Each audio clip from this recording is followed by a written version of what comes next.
the paybacks come sooner. And that's actually one of the dynamics of energy conservation that the ESCOs, so that the performance contractors are able to take advantage of, because it's actually the long-term savings that costs more up front.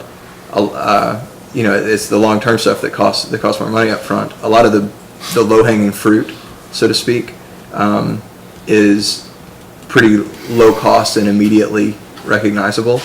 And so one thing ESCOs are able to do, this business where an ESCO can guarantee the return to the city, they never have to pay that out.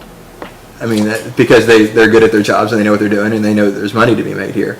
They set up the contract so that they get the cost savings for the first few years, and then the city gets the cost savings every year thereafter. There are long-term cost savings to be made, but the real gold is in the first few years, and in the work you can get done in the first 1, 2, or 3 years. So they'll reap. That's where the majority of the profits and savings are, and of course, then those savings continue ongoing. But the professionals are really good at coming in, realizing the savings immediately, and then obviously reaping those profits, which the city doesn't see until it kicks into the long term. But I mean, I only bring that up to demonstrate that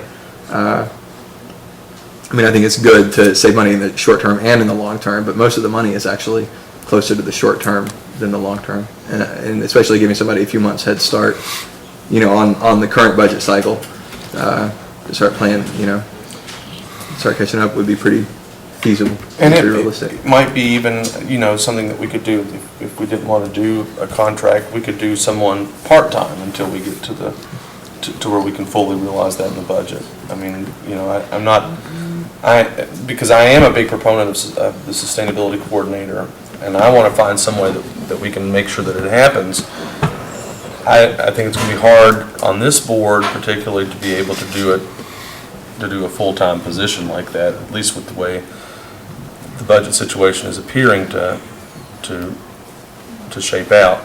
And I'm just trying to find a way to soften that. Of course, if it's hire a sustainability coordinator or not, then I want to hire a sustainability coordinator because I do think we would reap rewards from it.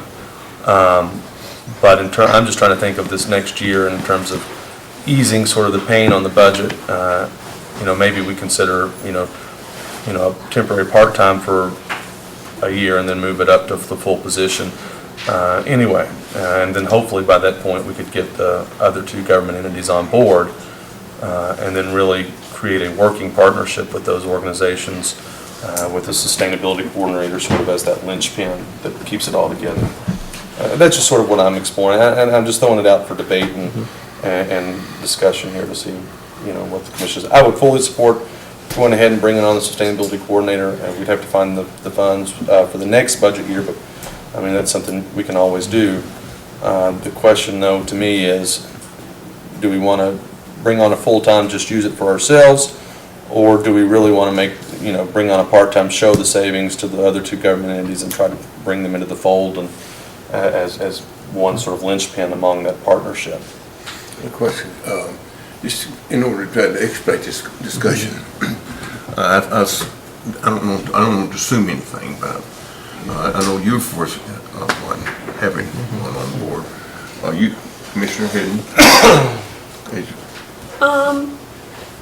As long as it seems financially sound to hire. Other departments also need someone hired. Ramona needs help. Okay, Commissioner May. Well, since it was on the task force that I appointed as mayor, I was already on record as supporting the position. The last time we voted to do it, we were doing it on the assumption that we were going to have only to pay 1/3 of it with the plant board and the county. As Commissioner Turner suggested, I hadn't really thought about it until he mentioned that about a part-time position, if that would cover, or on a contract position, which we have talked about before, at the same amount of money. We've already put money in the budget. Is that workable? Would someone do that on a part-time? I don't know. Yes, I would think that'd be workable. We had, like you say, a portion, Part-time. seems to me like, Would be the same amount of time, going to 1/3. I thought we budgeted more than didn't we budget closer to 40? I think we've had a third of. How much did we budget this year for? Can you look that up, I'll budget with you. Mr. Dawson? I think, you know, what I'm hearing from you all is the difference between a permanent commitment, that would be a permanent employee, that would be a reoccurring expense. The difference between that and a contractual agreement or a part-time person that we would not be committed to if we had a financial shortfall.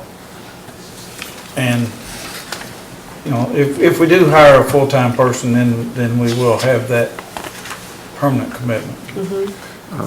My position on this was I've never really felt that we needed a full-time person.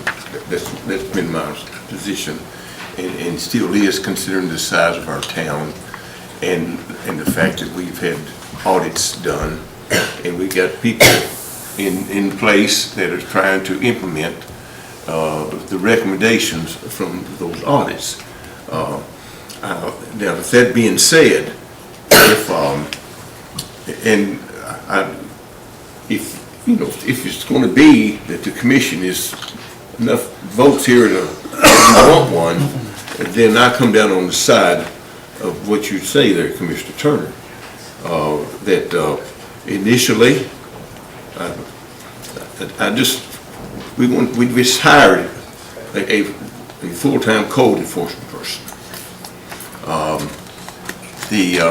To hire another full-time regular employee for this, in my thinking, would not be the prudent thing to do.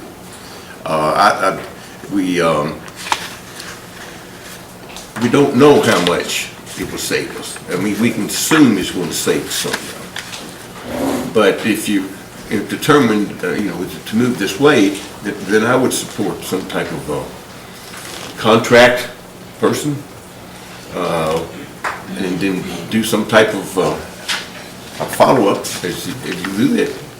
How much is this really? What are they really doing that we can already do in-house? And does it really show the value there? You may very well do it. It may make all kinds of sense, but my personal viewpoint is that I would not support us, the city, taking on a full-time person at this point.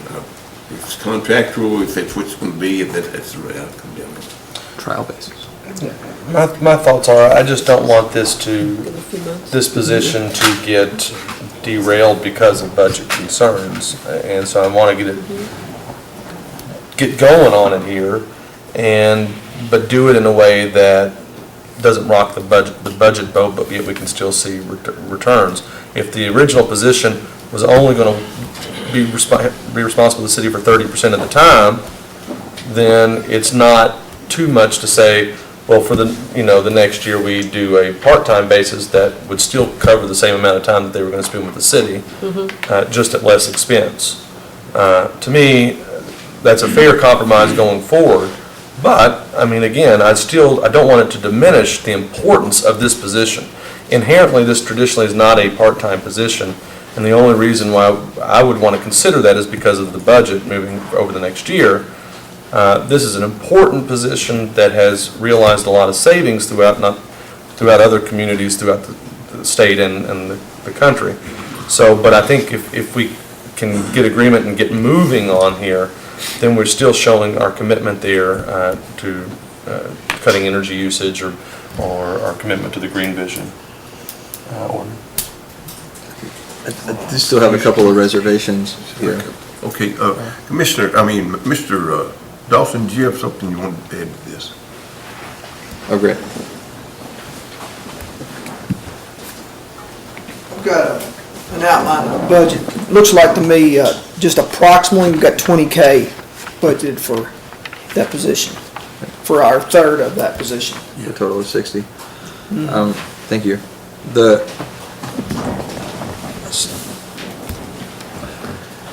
I think the reason I want to do this is because of the fiscal impact, is because of the budget impact. 'cause we've seen other cities that do this, and universities and other systems that do this, saving money, not just in the long term, but even in the short term.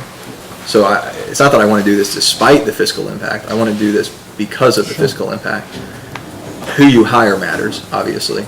So if we were to hire, me or Miss Gibbs or somebody off the street to do this, we probably wouldn't see that return. I mean, we want to hire a professional who knows what they're doing, obviously. I think it would be hard for us to find a qualified professional who's willing to do this on a part-time basis. That's a challenge, because under the other paradigm, we'd be talking about getting somebody who's actually making a full salary and is guaranteed, some annual compensation. And if we're talking about trying to do this kind of halfway or a third of the way, I don't think we're going to get somebody who's going to be able to deliver as much. My sense is that if we spend 50 or 60 on this, that we get a return. If we spend 20 on this, I don't think we get as much of a return. I understand reservations about committing to this for the long term, so I think maybe it might make sense to hire somebody or contractors, either create the position on a trial basis for a year, or just contract with somebody for a year.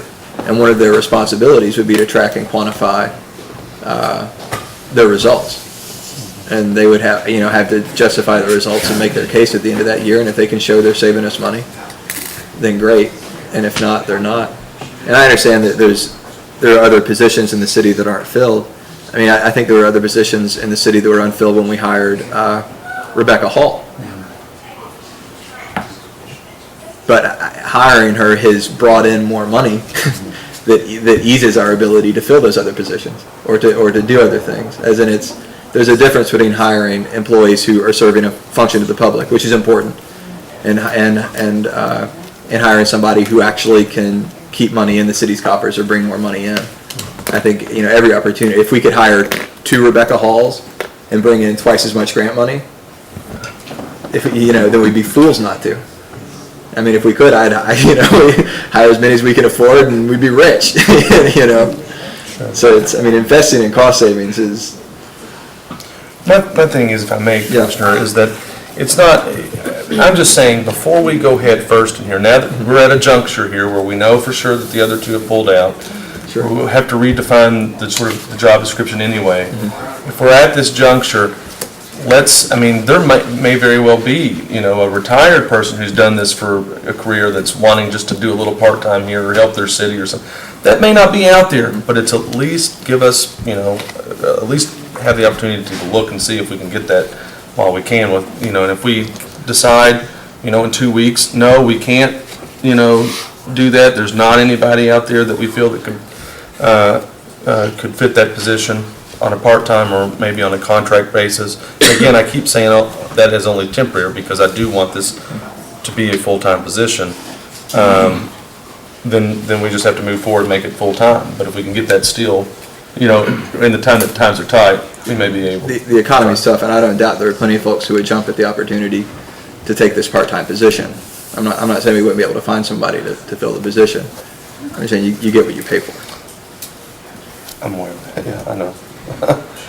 I'm saying that, okay, I've made my point, so.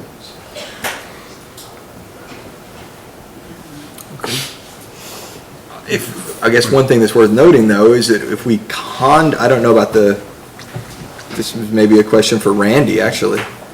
If we contract with somebody to do this work for a year, are we obligated to pay them anything more than a salary, or obligated to provide benefits? Because I know that's part of what has to be budgeted into the full 60. Can we contract with somebody, get a big chunk of work out of them? It's really complicated, I think, from the standpoint of, I believe, retirement system's stance on determining whether a person's subject to retirement doesn't really govern, or doesn't really depend on what you call them. It depends on whether they're an independent contractor under the IRS regulations, and I think this is still true. If the city's providing, generally what that IRS test involves, if the city's providing office space, equipment, quite a bit of direction on how, when they do their work, then they usually fail that independent contractor test. And if that would be the case, then I suspect retirement would, if they had reason to shine a light on it, they would probably rule that the person's eligible for retirement contributions. Under the city ordinance for health insurance benefits, not necessarily true, because I think we define a contractor, as long as they have a contract and the contract specifies they're not an employee, and they're not eligible for the health insurance, I think that would stand, because the ordinance says that a full-time employee is eligible, and elected officials are eligible to participate in the health plan. Your FICA contribution and whether you're going to withhold taxes, once again, I believe, we'll go back to that IRS test for whether it's truly an independent contractor. And like I say, that gets pretty technical, and I believe I just read maybe 3 or 4 weeks ago that the Department of Labor got some federal dollars to do audits on employers because they think a lot of employers are sheltering people and calling them independent contractors when they're really functioning more as employees. Not, I think they're trying to crack down on that a little bit, but it does get technical as to what share of the benefits you might do. Outside of the contract discussion, you could hire a part-time employee. They would be limited to 99 hours a month at a maximum. Right. And you would not be on the hook, as long as you complied with that, you would not be on the hook for retirement contributions, and they would not be eligible for participation under the health plan, so you would pretty much dodge all your fringe benefit cost except for your Social Security, which is, in normal years, is 7.65, but I think Congress agreed Friday to extend that payroll deduction through the rest of 2012. So it's 5.65, I believe. I believe it was in a 2% reduction. Whatever they had already in place. Yeah, I think it was a 2% reduction that they had done. Commissioner Hadden. What about student internships? Maybe there's some classes, maybe Berea College has some kids that need to do some projects. Why don't we provide them, a student, the opportunity to come here and look at what their ideas are, how we can save, versus just hiring someone. Maybe they can just give us ideas on how to change stuff. Just let some students come in. It wouldn't cost us anything, but they can give us some ideas, maybe where to get some stuff rolling. I think you'd have some freedom to structure that the way you wanted it. I do always have some concerns, and Fred and I have talked about this in the past with unpaid interns. Once again, the Department of Labor isn't too keen on unpaid interns. If the employer is gaining a benefit from the employment and it's not just a teaching opportunity, they tend to believe that that's an employee, not a student intern. But you could structure it in such a way, or you could pay the minimum wage maybe in the case of student interns. A lot of people would be glad to have minimum wage just to get some experience in their major. Right. If that's what they're doing. At least then they have projects when they go to look for a job. They could actually show this project. Hey, I did this for the city of Frankfurt. This is Exactly. I did a lot of free internships, but I did too. Seeing as how we've been, I know that staff and then the commission, last year when we started discussing this, have been advised by professionals in the field who don't stand to gain anything from this, who just, Jason DeLombre is a professional sustainability coordinator who's not interested in the city's, who is sworn off on the city's position in many ways, in many senses, so that he can give us advice and guide us through this process. And of course, Henry Jackson has also done a phenomenal amount of volunteer work for the city on this subject. Maybe we could hear back from them in terms of what they think would or wouldn't work or be realistic. I mean, I just have some concerns. This is a professional job. It requires a lot of work. It requires a lot of heavy lifting. I mean, it isn't just a matter of somebody coming in and suggesting that we change out a bunch of light bulbs or do this or that differently, and then it gets done and they collect their paycheck and go home. I mean, it takes a heavy investment of time and energy, and a very deep technical knowledge that is beyond anything we've got on staff right now. I think it would be good for us to hear back from them. Yeah, and that's fine with me. I would think that we would, now that we're at this juncture and have to redo the job description, I think that we would need to discuss with them too, what their thoughts are on that as well. So I have no opposition to that. And for what it's worth, if they think that we could get by and get results from a part-time employee, then I'd be happy to support that. I just think it's something worth exploring since we're at this juncture. Okay, are we ready to move on? We got that. That's Commissioner Turner. Did you want to add? Well, do we want to, can we leave it to Fred to reach out to, I think the folks that talked, the folks who have been advising us have been Jason DeLombre, Andy McDonald, and Henry Jackson. Do you think you could schedule them and see which work session next, if they could come talk to us in a work session this coming month? Do you want me to meet with them and discuss this, or do you want them to come and talk with everyone? I mean, I would like for us to talk with them personally. Okay. And that's a Although consensus. Either or. I can do that. That's a consensus. That's what y'all want to do? Yeah, fine with me. However. Okay, I think we've exhausted our agenda. I'm looking for Can we add the Mayor's Alliance for Green Schools to the next agenda? Yeah, that's fine. pardon? It's just a resolution it was circulated, 2 months ago maybe? The Mayor's Alliance for Green Schools. I mean, it's non-binding. It doesn't have any teeth. It's just to show support for concepts like, safe routes and. Okay, this is the material that,